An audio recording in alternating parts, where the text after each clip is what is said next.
ያደጉ ሀገራት ባነሰ መሬት እንዲሁም ደግሞ ባነሰ ጉልበት ዘመናዊ ያተራረስ ዘዴ በመጠቀማቸው ከራሳቸው አልፈው ለሌሎች ሀገራት በግብርናው ዘርፍ ሲተርፉ እንመለከታለን። በተቃራኒው ደግሞ የአፍሪካ አህጉርን ከተመለከትን ሰፊ መሬት ምቹ የሆነ አየር ያላት በግብርናው ዘርፍ ራስን ከመቻል ባለፈ በተለይም የምግብ ዋስትናን ከማረጋገጥ ረገድ ፈተና ውስጥ ሲገቡ እንመለከታለን።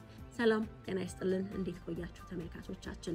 ዛሬ በአዲስ ቀን የሀገር ጉዳይ በኢትዮጵያ አሁን ላይ የተሻለ ምዕራፍ ላይ የሚገኘውን የግብርናውን ዘርፍ አንስተን በተለይም የግብርናውን ዘርፍ ለማሳደግ እየተሰሩ ያሉ ስራዎች ምንድናቸው ስንል ጠይቀናል።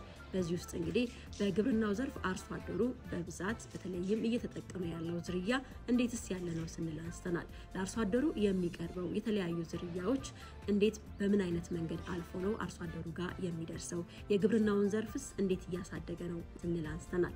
ይህንን ጉዳያችንን በኢቲቪ ዜና ቻናል እንዲሁም ደግሞ በኢቢሲ.ስትሪም እንድትከታተሉት እንጋብዛችኋለን።